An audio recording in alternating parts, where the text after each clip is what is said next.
Thanks so much for staying with us. Starting a life in a country where the language, the weather, and the culture are totally foreign is a daunting task.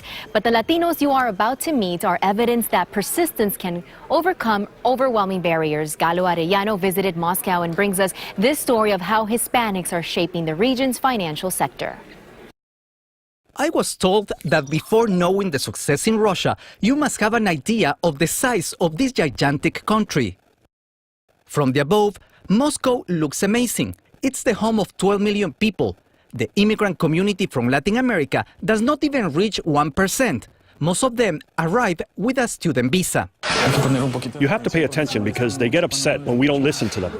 Every year, between 200 and 300,000 foreigners come to Russia dreaming of getting a college degree.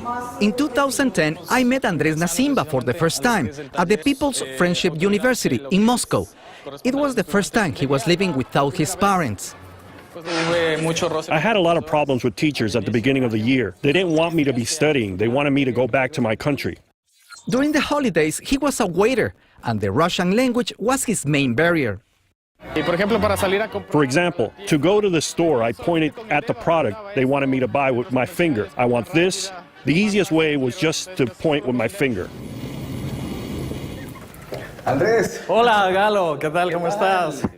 8 years after this encounter, I decided to visit him once again, in the same city, but under different circumstances. I'd like you to come here and meet the company that we're working for. It's a huge company involved with the Moscow Stock Exchange.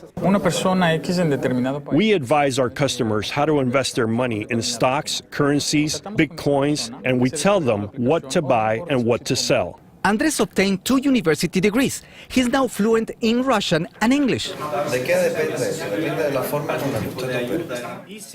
And now, in this company, the Spanish language is the tool that catapults Latin America into the financial system of the region. A Cuban, a Spaniard, a Peruvian, an Ecuadorian, and a Russian who speaks perfect Spanish are the ones who make the business roll. I make contact with the client by phone or mail and explain to them how to get started in this Forex market in order to generate a profit. There are very few Hispanics in Russia. Most of the students, after they graduate, some get married and they stay in this country. Each of these students has a story of sacrifice and struggle. I had a scholarship. 1 year at the university is about $10,000. It is much cheaper in Latin America, to be honest. Latin America is a new market for this industry. His boss is convinced that the Latin America market in Russia generates interest, but also billions of dollars. He says that everything moves smoothly in his office thanks to the persistence of these Latin young immigrants. With success also came love. Andres married a Russian and gave us this life lesson to show us that nothing is impossible. Ecuatoriano siempre de corazón. From Moscow, Russia, Galo Arellano, U News.